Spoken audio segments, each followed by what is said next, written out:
Live from the downtown Bethesda, Maryland headquarters, the worldwide headquarters of YAA. It's Saturday night with Zach and Ray. What's going on there, handsome? How's Hey, your back? I'm doing better. Thank you for asking. Good. Excited about tonight's show, Pops. We are going to be joined by AMD, the car care nut. Give it about 10, 15 minutes.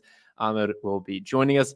Leading up to that, Dad, Yes. I thought let's have the conversation about, and also, yeah, that's his new shop in the background. Let's have the conversation about what the heck is going on in the market. I titled tonight's stream. Here's why now is the worst time to buy a car. And also, still, we've been saying this for a while. Could be the best time. May I ask a question? Yeah, I'm all ears. You know, your mother and I, we invested, I don't know, it was about $100,000 in your 3 semesters at the University of Pittsburgh. Did you take a course in creating clickbaity titles for the internet? Now, Yes. part of the reason why I went with this title is look at this. Subaru suspends shipment of some models over engine sensor malfunction. Now, you and I spent a considerable amount of time the other day Yes. on, and it's actually the video that went out on the channel today, Yes. talking about the discrepancy between the day's supply of information coming from Cox Auto News and then from Four Eyes. Yes. That headline from Subaru, man, that's not a good look. Especially when your dealers already only have a 4-day supply of cars. If that. Yes. Alan's excited. The car care nut, again, is joining us in about 10, 15 minutes, so stay tuned for that. If you have questions for AMD, obviously you can join his stream at the top of the hour, but while he's here, you can talk to him as well. Maybe. Come on. But Dad, You're going to make them work overtime. I got to ask you, though, Yes. genuinely, do you Yes. think right now is the worst time to buy, or do you think it's going to get, are we on the descent? Have we hit the climax? Have we climaxed? Excuse me? Have we climaxed? Speak for yourself, young man. I don't think we've reached the climaxing point yet. I think I don't see anything on the horizon that suggests that it's going to get better anytime soon. I wouldn't be surprised if we see other manufacturers come forward and say that there's additional delays or reasons that they're having issues. Yeah. And so I don't anticipate anything that's going to create a greater increase in new car inventories that could help end this. Yeah. I just don't see that happening. And if that doesn't happen, and I don't think that it will for, I don't know, last year we said 12 to 18 months. It still could be another 12 to 18 months because there's been so many unforeseen things that have happened. But if we continue on this path, there'll be even less used cars in the marketplace. It's just going to get harder and harder to be able to buy any type of car. And truth of the matter is, if there is an extreme shortage of cars for sale today, Yep. Well, 3 years from now, when people might be thinking of trading out of the cars that they would have bought, that they couldn't have bought, that means that there'll be continue to be shortages of used cars for years to come. So, is this the worst time? Could So be. far, It could be. It also very well might be the best time because it might not be getting any better anytime soon.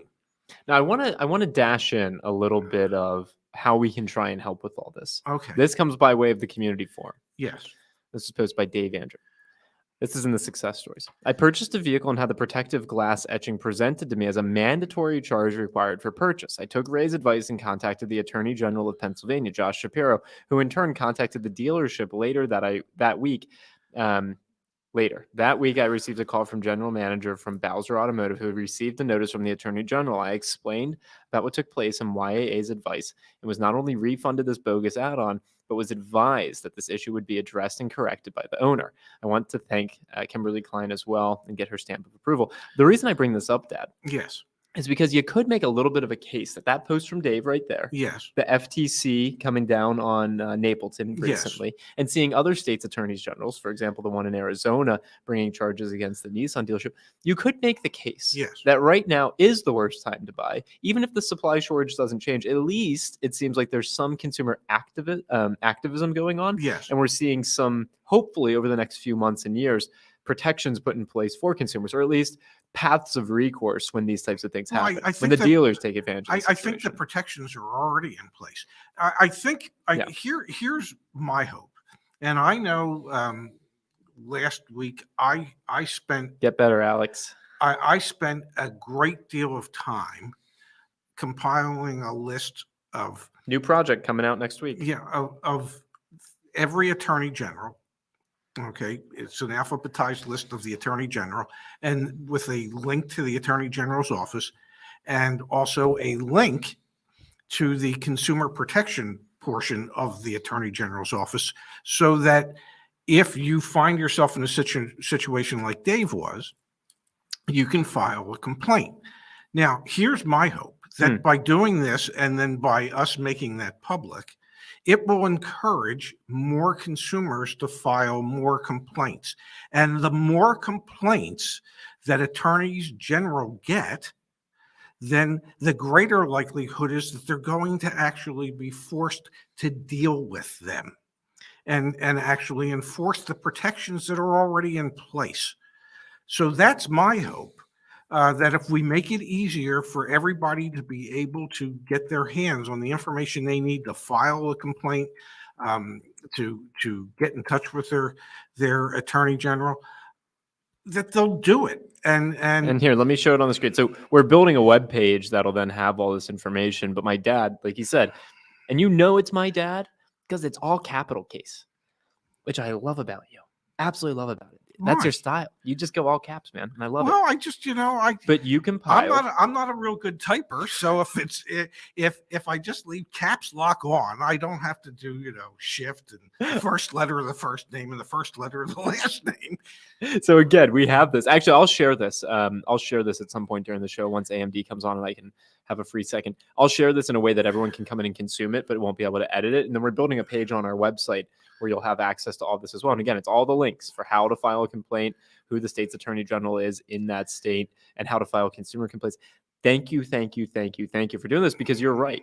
We need to be able to kind of beat the walls down a little bit that, hey, these practices are happening right now. And we get why. There's a car shortage out the wazoo. I thoroughly understand why it happens. Yeah. And I thoroughly understand why customers feel that they don't have any recourse, but I want them to know that there is some recourse, and that if there's one complaint, then the attorney general probably won't pay a lot of attention to it. Yep. If suddenly they're inundated with, I don't know, 1,000 complaints one week, it might force somebody in the attorney general's office to say, we might have to look into this. Now, I'm not saying that anything that happens from this is going to happen overnight, because it won't. But if we can affect some type of change, because we've encouraged people to speak their minds and say, I'm mad as hell and I'm not going to put up with this anymore, then perhaps we can get our elected officials to do something about it. Skylar Green with a great chat comment. Caps lock is the mark of a manager in the car business. Every single one I've met only uses caps locks for taking notes. And Pops. Yes. Sully here says it looks like you guys are in the Car Care Nut new garage. Why don't you toss on those headphones, Pops? I got a little something for you. They on? I think so. They feel like they're on. Pops, I think someone's at the door. Can you let him in? Yeah, absolutely. Oh my God. Hello. What are you guys doing in my shop? We're just trying to check it out a bit. That's all. How do you like it? I think you're going to need a few things in there, a couple of workbenches and maybe a lift or two. Maybe. Yeah. Pops, do you approve? Yeah, absolutely. Hey, congratulations, AMD. Thanks for joining us. Obviously, we mentioned it a moment ago, 50 minutes from now, 51 minutes from now, go over to the Car Care Nut channel. We'll probably be signing off by then. My girlfriend's actually here in the studio with us tonight, AMD. So I'm on a tight leash. So go over there at the end of the hour. Go join AMD. But we're so glad, so fortunate to have. And congrats on opening your shop. That video. I hope the plumbing goes well. That gets a little, but congrats on opening the shop. It's awesome to see. Thank you, thank you. It's quite a nerve-wracking experience, but hey, it's going. And speaking of the plumbing, I'm working on the video. I don't want to ruin the video too much. We already have problems, of course. But you know what? If I may take a moment just to congratulate you on well, you are a living example of living the American dream. You have worked as a master technician for a dealership for quite some time now, and it has allowed you, between that and your YouTube channel, to go out on your own and do things differently for yourself than you would have if you had continued at the dealership that you're at. And you can't ask for much more than that in life to have that ability to do that. True. I feel very blessed, and my family has supported me a lot. All the viewers have supported me a lot. And it's definitely a giant step to just go out in your business. But the main thing with this business that I am starting, equal to you guys, is to help people. I think we are blessed. We are privileged enough to be in a position where we can actually make a difference. And I intend to do that 100% in my shop. Working at a dealership, I can make a difference with what's in front of me directly, but not at a broader scale. And that's where it's at. You're not making policy at the dealership, but you're making policy in your own shop. Exactly. And then that's Yes. People are frustrated with, it seems like the whole car industry is just burdening people left and right. Well, you go buy the car, and that's where you guys are helping. You go buy a car, for lack of a better word, it's an organized chaos / disaster. And then once you get past that, now you have this giant paperweight that you have to keep pushing to get you around. And then you get to eventually, even if you buy a new car, eventually it's going to need something. And I see people's faces. I make it a mission at a dealership, and some of my viewers, I've run into them at a dealership. They come into the service department. It's not a nice place to be in, because nobody wants to talk to you, and all they want to do is sell, sell, sell. And you know what? This is the way I see it. And some viewers have commented about this. Yes, the dealership is a business. They need to pay their bills. They need to pay their employees. They need to make a profit to stay in business, and that's fine. But I sincerely believe if the automotive industry would be very honest and just direct, just explain to people, hey, your car needs ABC. This is a priority. This can wait. If you do ABC, like let's say if you have a small oil leak, well, we can fix it right now. The oil leak's not going to stop. But if money is tight, you can't do it right now. You at least want to check your oil regularly, so we don't cause more damage. And now things become more dire. And that's what I intend to do with my shop. And then the other thing is, with the automotive industry, it's almost like a line between, some people are afraid to talk to customers, and some people just assume that all customers, they don't know nothing. We're advising them. We're going to decide for them. You never decide for the customer. That is the number one thing. You explain to them. You're the professional. You explain to them and let them make the decision, not you make decisions for them. Yeah, the truth of the matter is that in all dealerships, whether it be on the sales side of things or the parts and service side of things, there are legitimate ways to do it and illegitimate ways to do it. And many dealerships choose to utilize the illegitimate ways of doing it. And one of the things that I always tried to do was honor my customers' time. I always thought that there's two things in life that you never, ever really have enough of, and that was time and money. Okay, you're not getting time back. And once you've spent the money, typically you're not getting that back. And so I always tried to honor the customer's time for being in there, being at the dealership. And I tried to minimize the amount of money that it would take for them to get into whatever vehicle it was that they wanted to get into. It didn't mean that I wasn't trying to make a profit. just like it won't mean you're not trying to make a profit in your shop.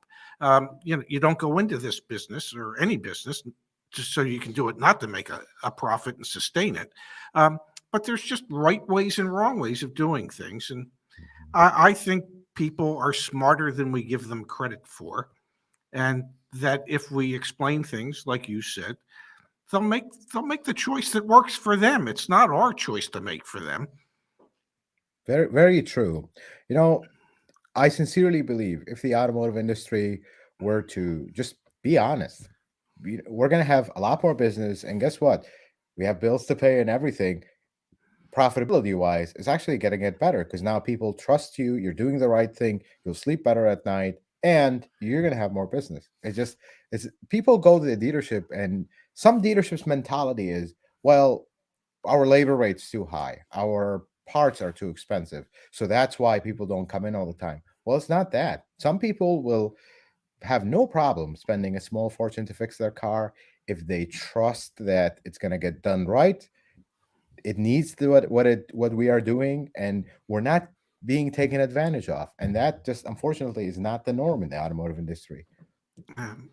My guess is it's not the norm in most industries, but people have grown to hate and despise those of us who have spent our careers in the automotive industry, because it's, there's just too many dealers that don't do it the right way, and it's caused the chaos that we see today. I will comment though, and I want to jump in, Pops, because there's the annual Gallup poll, and Ahmed, welcome to Zach directing a live stream where he goes and shares his screen all the time. This is from Gallup, the annual trustworthiness of profession. Ratings for having very high honesty and ethical standards. And I pulled up the one from 2020, but you can look at the one from more recently. Nurses, 89%, say very high or high trustworthiness. Medical car salespeople, members of Congress. Yes, they're tied. So while you're right, I think this is not necessarily just unique to automotive. I think the public's perception of automotive is especially dirty. And may I say what I've always said when it comes to car salespeople and politicians? I love it. Yeah. The difference is, with a car salesperson, he's only trying to blow smoke up your butt when he's talking to you, and a politician is doing it every time he opens his mouth. I can see that. We've got a great comment here from Neil in the chat. It may be rare, but my local Toyota dealer, Ray Hall Toyota, is very honest, fair, and upfront. That's why I've exclusively had only them service my Toyotas. And I want to say something. Since we launched Car Dealer Reviews, and AMD, I'm not sure if you're familiar with this project, but we've got crowdsourced from the community, the YA community Car Dealer Reviews. We've got 1,100 of them in about maybe 15 days now. More of them are positive than negative. We ask a question: how likely would you be to recommend this dealership to the community? 0 to 10. More of them are positive than negative. So, to Neil's point, saying it may be rare, I don't think it is that rare. I think there are a lot of bad apples, and those kind of rot out the rest of the industry, and give the opportunity for us to do what we do, and obviously AMD for you to do what you're doing. The thing about dealerships, and I'll share this from the service side, there is, I break it down into 3 categories. The first one is the dealership itself at the principal level and kind of the whole policy of the dealership. And then you have the service advisor side, where this is usually what people deal with when they walk into a dealership. And then the back end, the shop and the mechanic. Well, there are sometimes good dealerships, good principal, trying to do the right thing, advises all these people. But people need to know that a dealership sometimes will have 500 employees. I mean, it's impossible for this dealership principal to be watching over every single person and what they are doing. But then within this good dealership, you will have good advisors and bad ones. And bad ones could be ones that are clueless. They basically started a dealership as a porter. They've been there for 15 years. And then it got to a point where it's like, all right, we'll promote you to an advisor. Well, an advisor's job is very important. They are the communication line. And then that's one side where they're clueless. They have no idea what they're talking about. And then there's an advisor that knows what they're talking about, that chooses to take advantage of a customer that doesn't know what doesn't know what's going on, doesn't understand anything about cars. Yeah. And then on the mechanic side, you have the good mechanic that is trying their best to do the right thing and earn and God honest living. And then you have a mechanic that's the same thing. Sees something, does not give the full picture. It could be on both sides. I see mechanics see a problem with a car. Oh, that's too much work. I'm not going to say anything about it. Well, you just failed your customer. Doesn't matter. You made a decision for them. You need to inform everything that's wrong with the car and then make a recommendation as a professional. But then there's mechanics that intentionally will oversell things. They'll see, for example, a control arm. It has a tiny little crack on the or dryness on the bushing. Oh yeah, you need control arms. Here's a $1,500 job. Well, I'm sorry, that's not needed. If it was completely torn in half, yes, maybe in that situation, if you see that the rubber is dry rotten, make a note about it. Hey, I noticed that the rubber on the bushings it's getting a little tired here, but it's not there yet. We'll keep an eye on it. Next service, every 3-4 services, we'll update you on how it's progressing. Hell, it could be 10 years before you need that replacement, or it could be 1 year. I don't know. Time will tell. We'll see. But that's the problem. And then you get even in bad dealerships. There are some bad dealerships out there. Yeah. Mhm. That at the principal level, they're just horribly managed and they will put profits over everything else.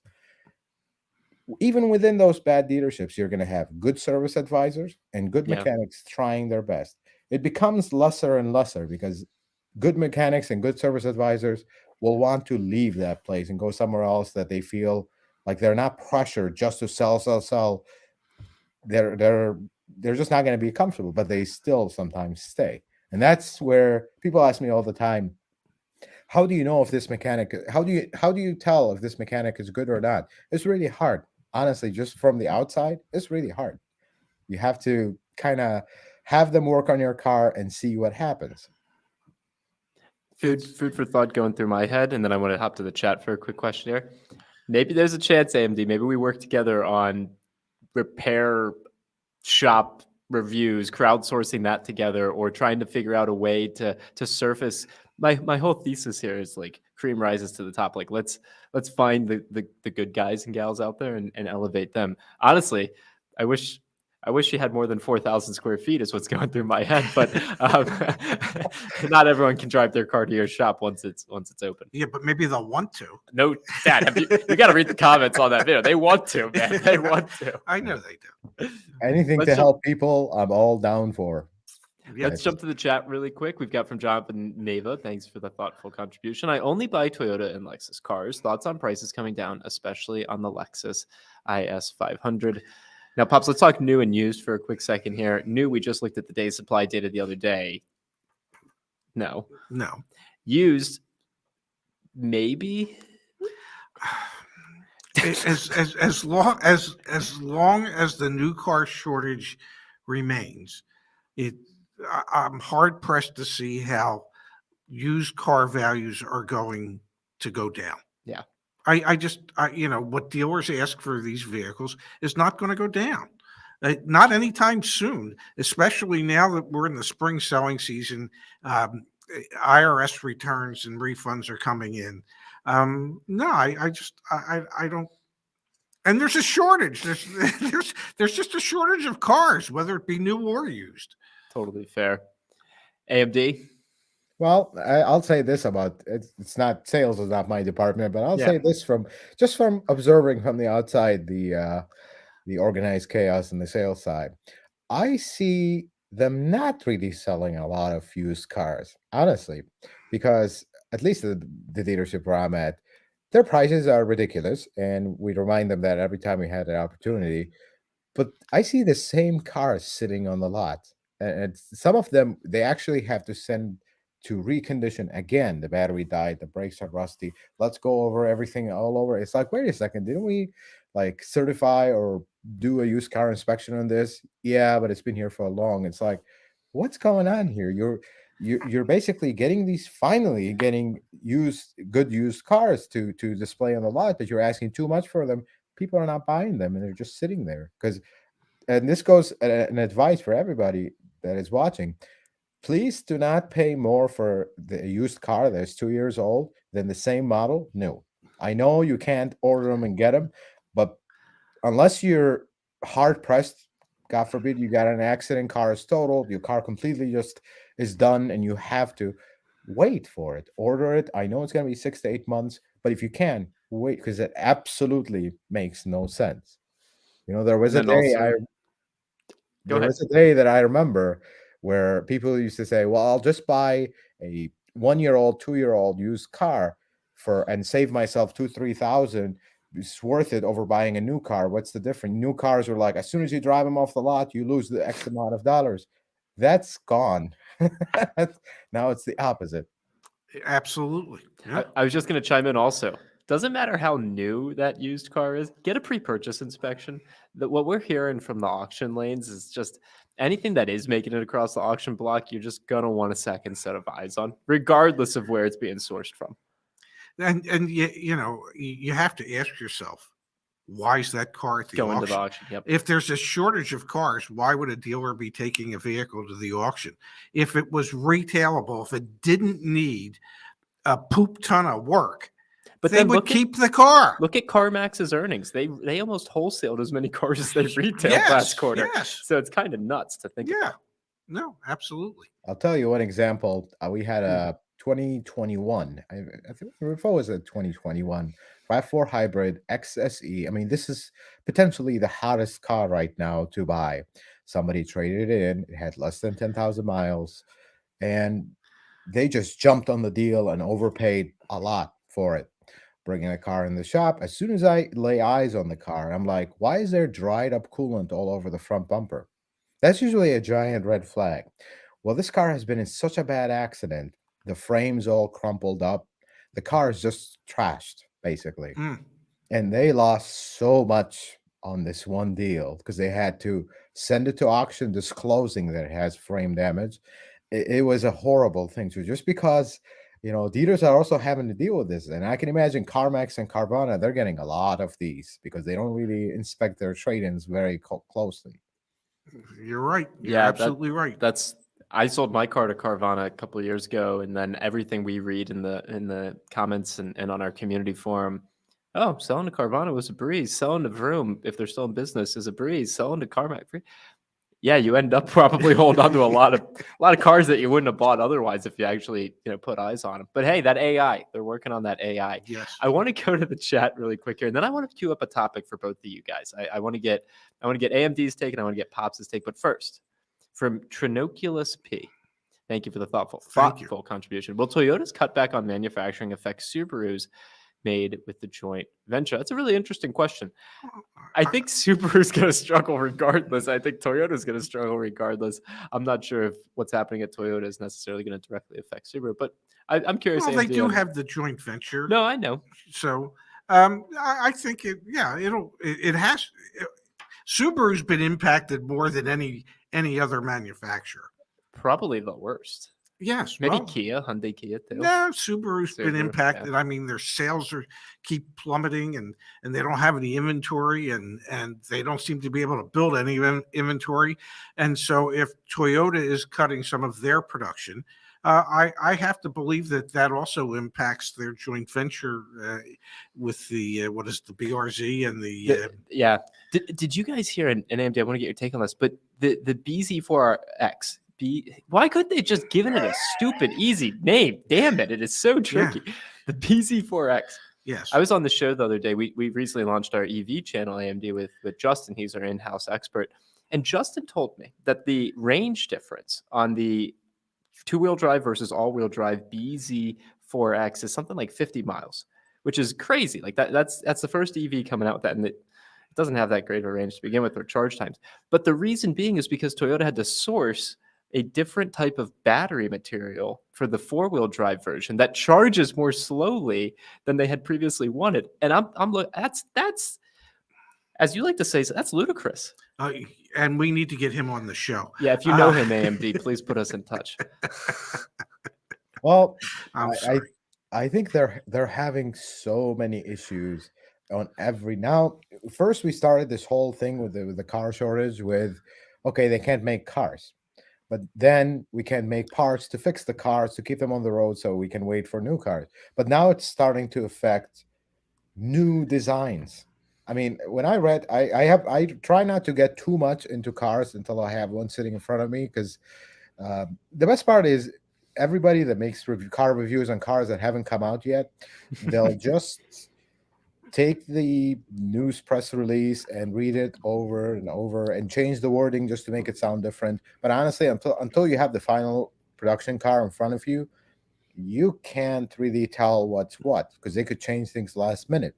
But for them to actually do something like that because of supply chain issues is very interesting. And this is starting to affect, it has been affecting other manufacturers a lot, but now Toyota has no choice but to join the other manufacturers because for them to not be able to source a battery for potentially a larger battery, you have more weight, you have the added stuff for the all-wheel drive.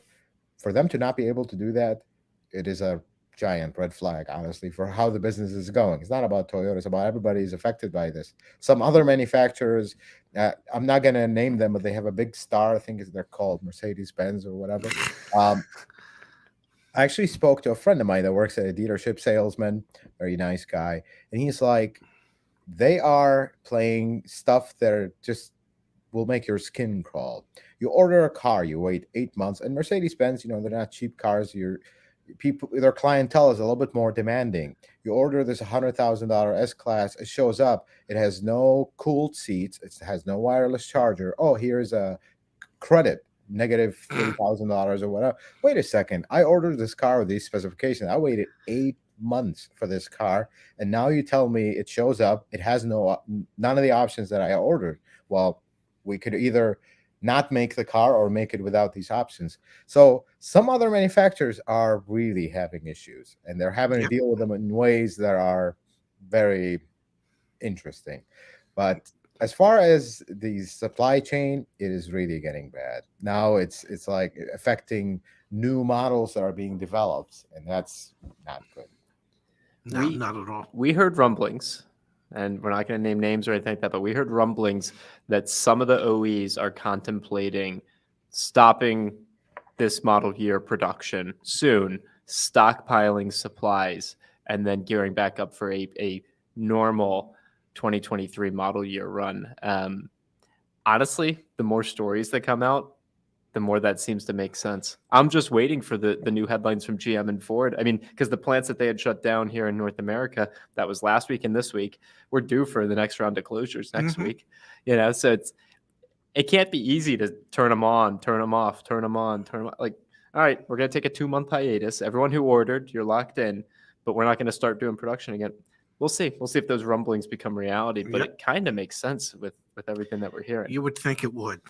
Which is scary as all hell. Mm-hmm. Makes you realize how dependent we are on that supply chain, and when it's broken, it's broken. Yes. I actually like that. I think that would actually make sense if they would stop taking new orders.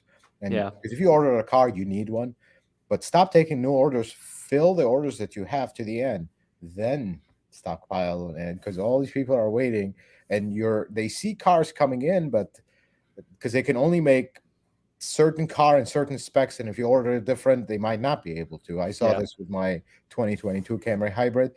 Basically, the word was, if you're going to order an LE, we can have it produced in the next 2 weeks, but if you want these options, good luck, keep waiting. And that was interesting. I know we've only got AMD for a little bit longer, and I want to try and get three. He's got to get ready for his show. Yeah. Which again, the Car Care Nut is this channel. Go check that out. Right after we wrap up here. I've got 3 things I want to hit on. Okay. I want to talk about Carfax because we've got a chat message here about that. We've got a chat message here about how bad is the repair business right now. And I want to talk to both of you gentlemen about the news out of Tesla and their lease program and the fact that you can no longer buy your lease at the end of the lease with Tesla. But let's go in order. Okay. Let's kick things off with this. Can you trust a Carfax? Pops, you were on the sales side, sharing Carfaxes with customer left and right. AMD, I'm sure you had all sorts of experience touching Carfaxes as well. I'm interested to hear you both talk about this. Carfax is only as good as the data they're able to collect. So if the data they collect isn't all that good, well, then neither's that Carfax report. Is it better than anything else we have out there at the moment? Yes. Is it foolproof? Absolutely not. The way I see it, and I could not have said it better than Pops did. I keep calling you Pops. I hope you don't mind. You're allowed. Everybody else does, damn it. Well, the Carfax is only as good as what stuff reported to it. I agree 100%. And I'll give you a quick scenario. If you roll over your car and destroy it completely, and then you roll it in your garage and you zip tie it together and glue it back together and trade it in a Carvana, and the next guy buys it, which I am not joking. This actually have happened with a RAV4, I remember.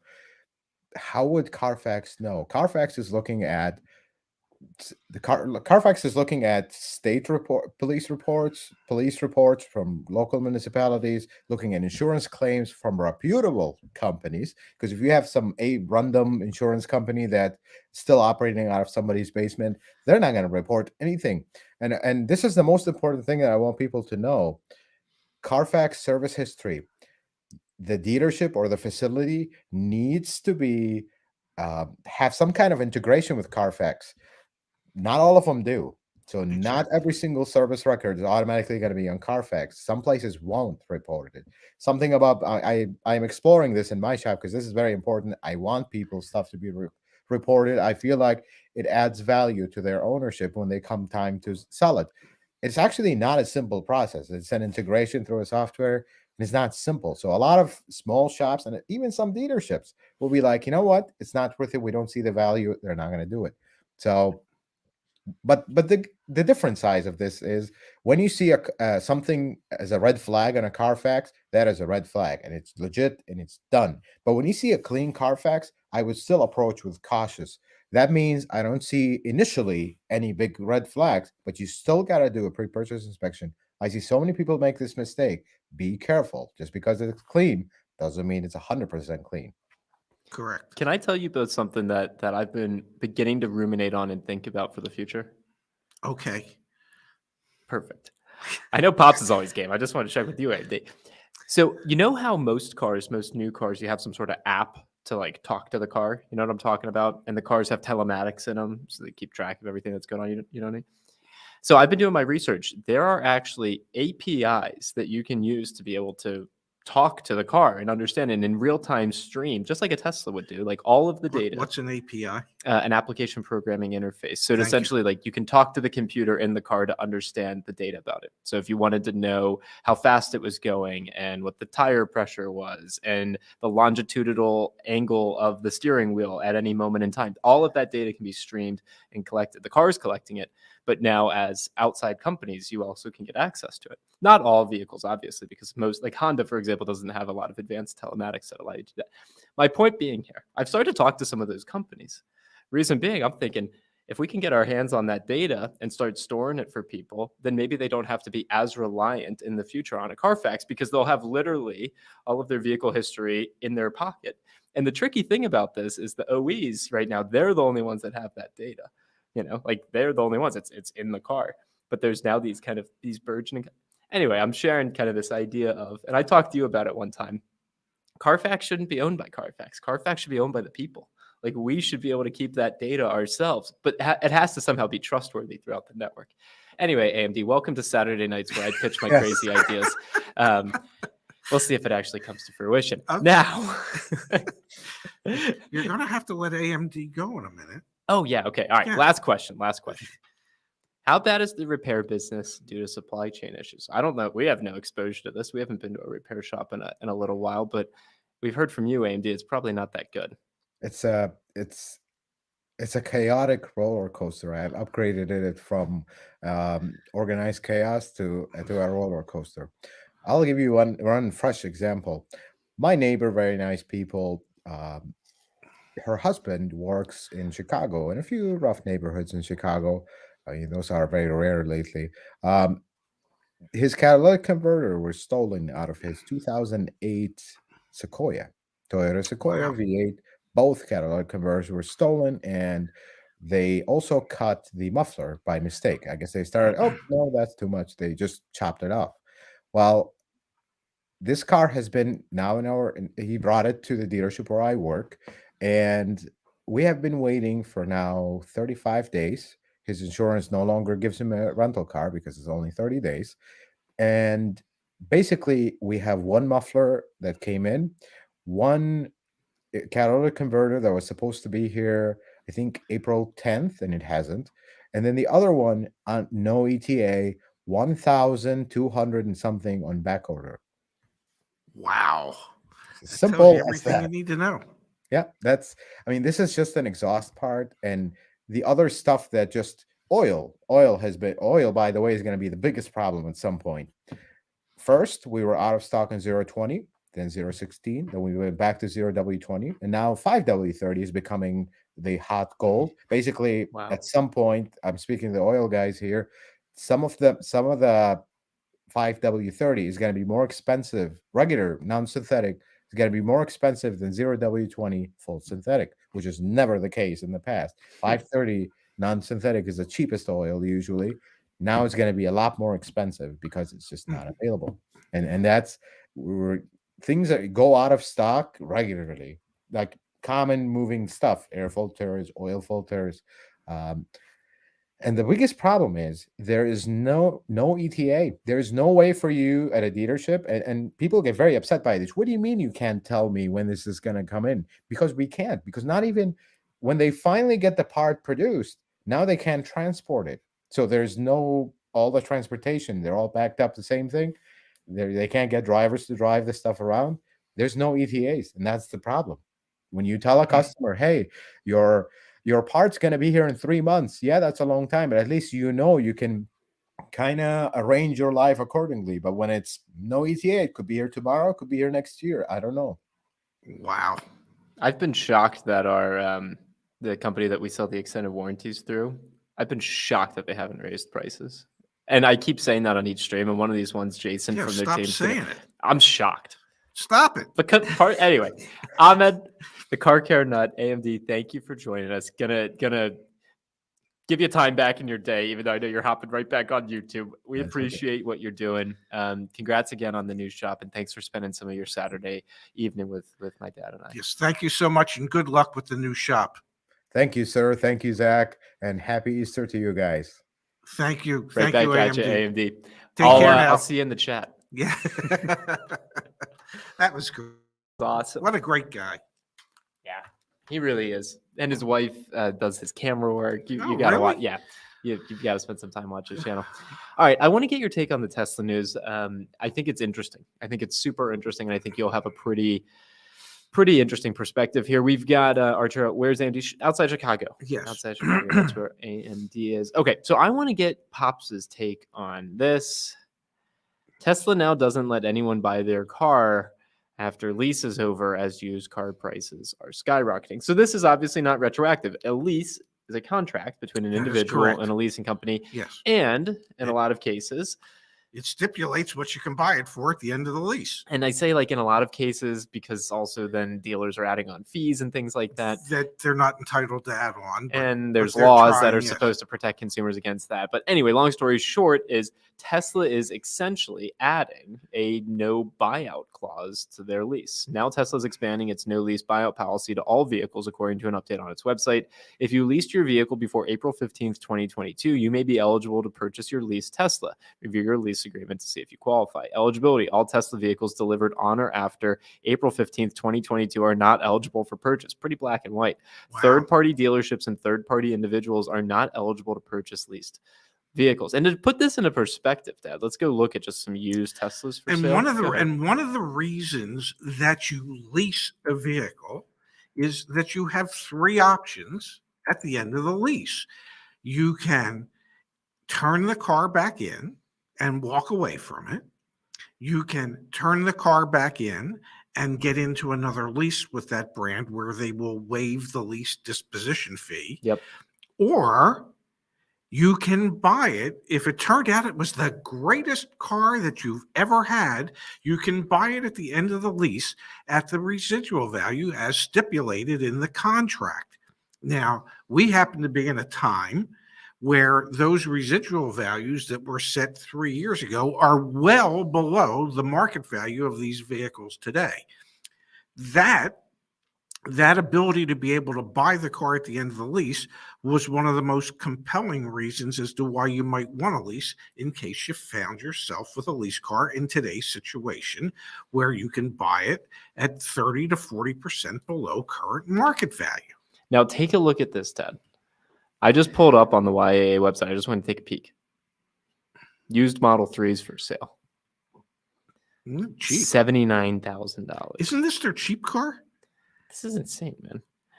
excuse me. $76,000, $74,900, $74,900, $74,900. Yeah, let's look at other Teslas. But isn't this their Yes. entry level car? Their cheap Model car? S, $110,000. Model X, $105,000. I mean, MSRPs on these don't get that high, especially on the Model 3s. No. So Teslas on the used car market are just going And, nuts. and Tesla wants to be able to control them. And that's so as a That- company, it's really interesting. They are fully vertically integrated. You buy your insurance through them. And we're launching. I'm going to share this. It's the first time publicly sharing this. Next month, we're going to be launching our Tesla extended warranty. We have absolutely no clue if we'll make money. You know why? We have no clue how much it costs to service a Tesla. We have no clue what the parts costs are. We have no clue what the labor hours take. The labor rates are going to be. And there's only X You know number who- of places you can take it to. And you I know who believe. owns them? Tesla? Correct, because there's not a single Tesla shop out there. Like, leave comments in the chat. Maybe on my own personal YouTube channel, I'll share the experience of trying to sell a Tesla extended warranty. I'll explain the extended warranty business in more detail and explain how stupid it is that you can't get any data out of them because there's no competition that way. Well, There's they- absolutely no competition that They way. don't want you to have that information. They don't want to share that information. And everybody that loves Tesla, and there are a lot of Tesla fans out there, anybody that's thinking about leasing one, should get their head examined after this. Well, change it from a If- lease to just a long-term rental. That's what it now is. But I mean, if you're talking about from April 15th on, that was yesterday. So as of yesterday, if you're thinking of leasing your Tesla that you've ordered, you shouldn't.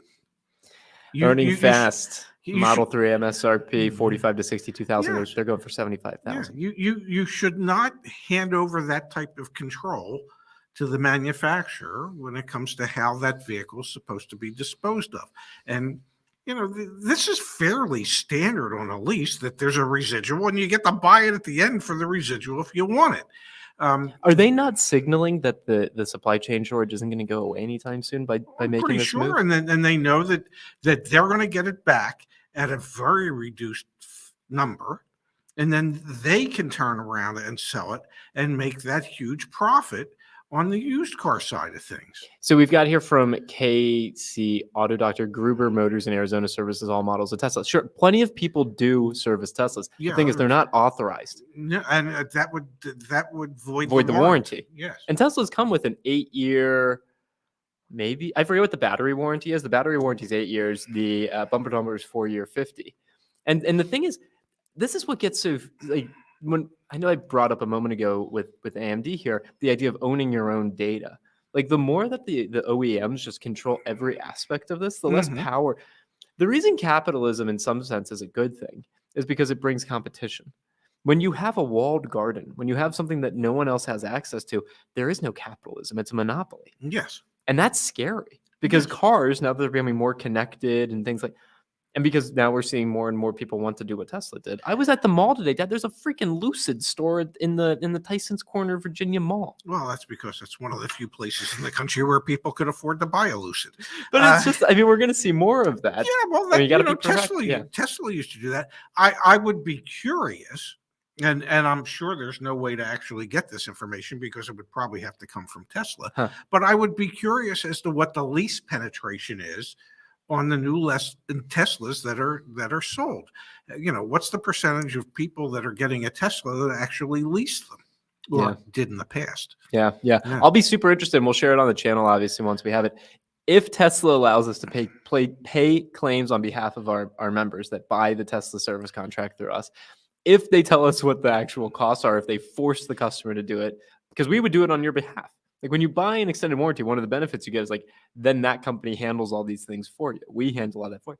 With Tesla, it's going to be Not It's going sure to be why. very, Not very sure why you interesting. wanted to go into that. And here you go from Mitchell, because I want to learn. My Okay. Model 3's basic warranty expires in August 2022. How much would an extended warranty cost? It'll be comparable to our BMW, Mercedes-Benz, and Audi extended warranty costs. The way that extended warranties are priced and the way insurance products are priced is class-based. So the actuaries sit there and they put things into classes 1 through 12.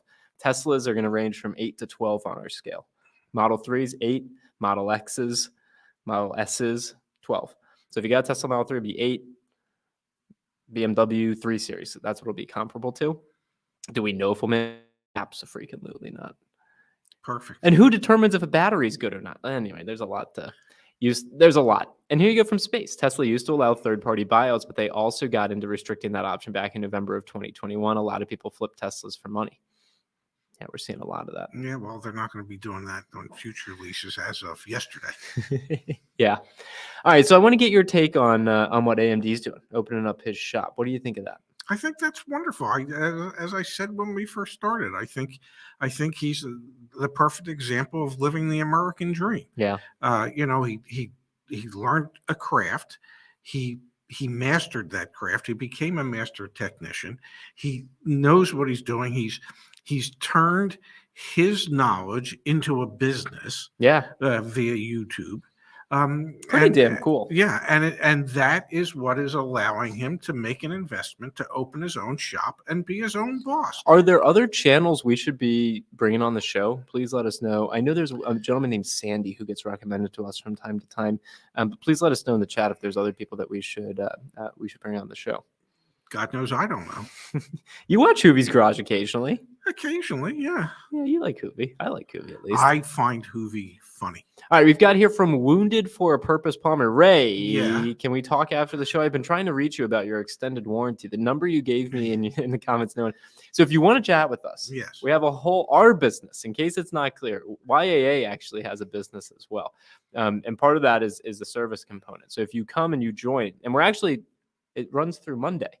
We're doing a 20% discount right now Yes. on YAA memberships. Now you can have a free membership. It Yeah, won't get you 100%. all the premium.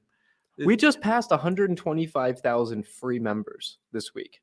Wow, that's a milestone. And we just passed 13,000. Now, premium members. in order to be a free member, all you need to do is give Becoming a free member is just giving us your email. And for example, that would get you like your vehicle valuation from and YAA. it would get you access to dealership reviews. Yeah. Oh, car dealer reviews. Go Yeah. under resources, dealer reviews. We're up to 1,118. And I worked all day on a new version of this. That's the next iteration. It's much better. It should be out next week, but you can see like Hollywood Toyota.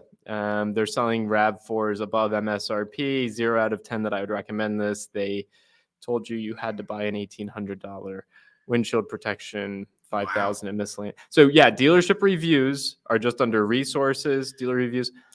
But you have to have. No membership. Actually, you don't have to have for You the don't dealer even reviews. have to. You No, don't even. I couldn't you figure out just- how to do that. Okay, so you just to get into I'm too dealership. honest on this. Yeah, I couldn't figure out how to make. I don't know. Yeah, everyone. So you just go to joinyaa.com. /reviews, and that'll take you here. Yeah, or you could just go to And just joinyaa.com go to resources. and go to resources and go to dealer reviews. And then the other thing I was going to bring up is the forum. So for the person who wanted to chat with you, post on the forum. Frequently, when I see He was joking about the extended warranty. no, it didn't actually say extended warranty. Okay. I've been trying to reach you about you. Oh, Post on the forum. Kimberly's in here, Space is in here, Phil's in here, I've Justice is even in here, been known Pops to is be in in here. Yeah, let's see.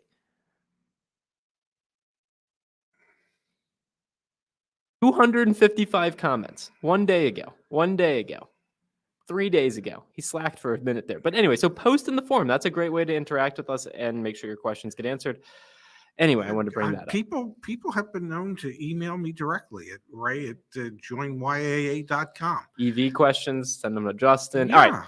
I mean, email, interact with. Keep it on the forum though, because the forum's public. It's Well, good. Then that's other true, people yeah, can. but I can't help it if they email me directly. What the hell am I supposed to do? Say, oh no, put it on the forum? John Miller. I work at a dealership as a salesman, and everything you guys say is pretty spot on. I'd rather be upfront with the customers than anything else right now. It's better to buy new than used. 100% Yep. agree. We've got here from Raven. Gentlemen, please tell me what to do with my 2016 Ford Focus. I have approximately 51,000 miles on it.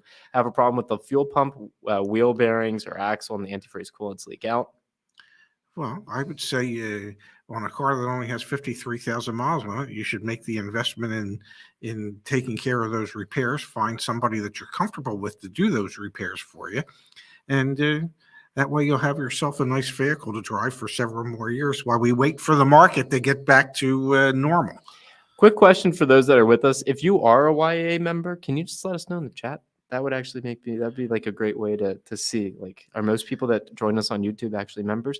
Nate, this is all scary. The eventual market correction is going to be mind-blowing. Do you feel the same way? I believe that. Yeah, I think it will be. But my fear is that the market correction will be because of a recession or something similar, and that's not necessarily a good thing.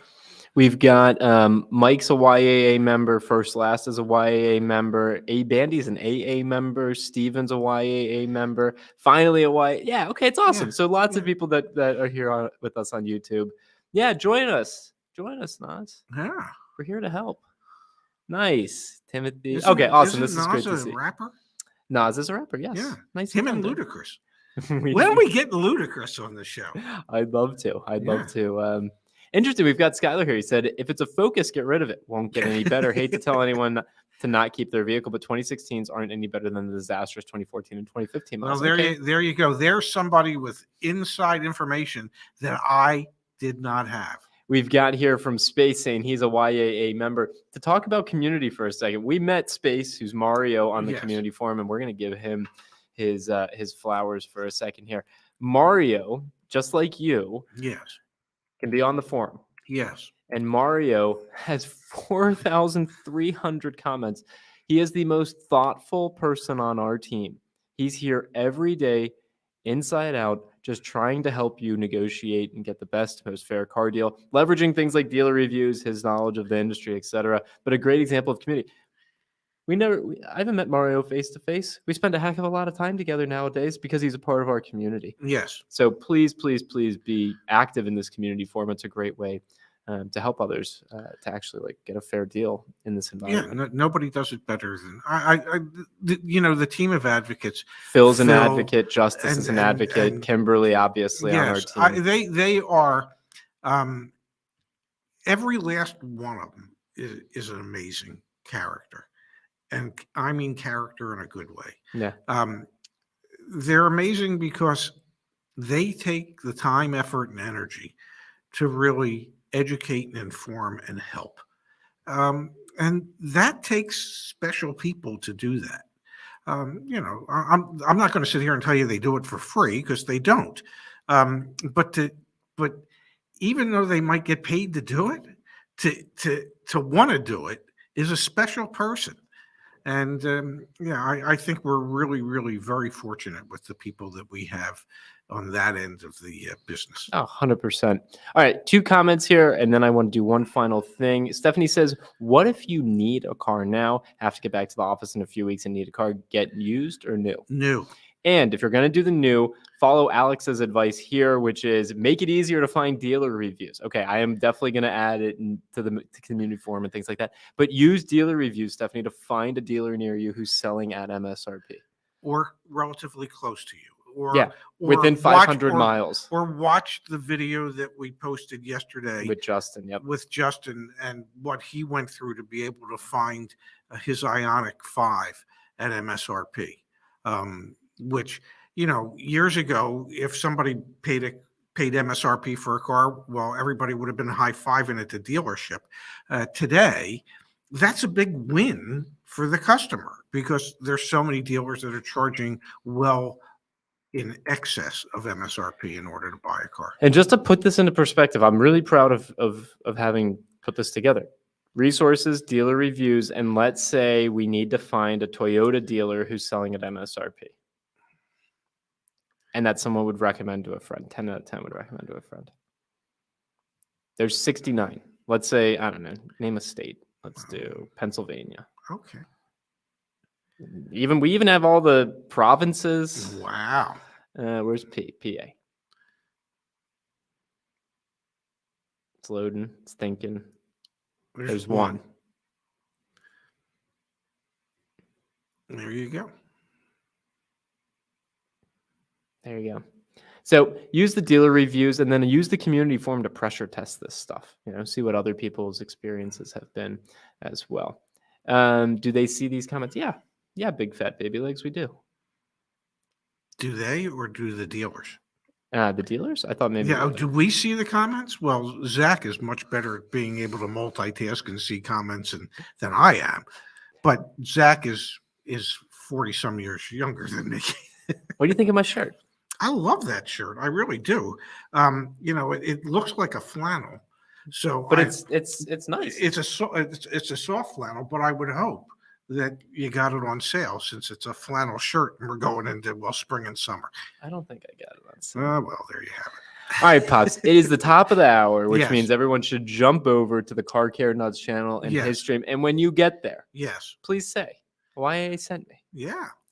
Remind Ahmed that we had a He good knows. time. I know, I'm Yeah. just saying. Enjoyed that. And then, Pops, thank you for your time here as always. I enjoyed tonight with you. The end of our tax promotion. So if you're not a YAA member, just go to the website, use the code TAX, and become a member. That ends on Monday. Yeah, Monday night at 11:59 Yes. p.m. And then the dealer reviews. I got an update to that coming next week. Yeah. And then we got the state's attorney generals and the links to. Oh, we've got the state's attorneys generals, and we also have Ms. Kimberly Klein came up with a guide for how you can fight back against like the $1,000 low jack or whatever the heck it is. That guide's coming out next week. Wow. Yeah, I'm feeling good about what we're working on. Good. We've got here from Night Dipper. Does that shirt come in a man's version? Not in this community. We don't say things like that. Good night, Wow. everyone. Wow, that was a shot.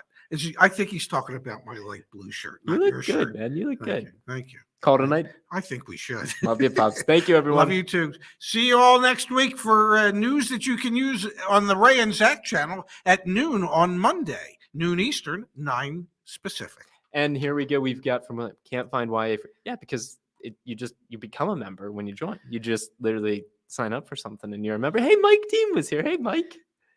Good to hear from Mike. Oh, Stiggs was with us. Yes. Thanks, guys. All right. I'm going to hit the button. Good night, Okey-doke. everyone. Good night.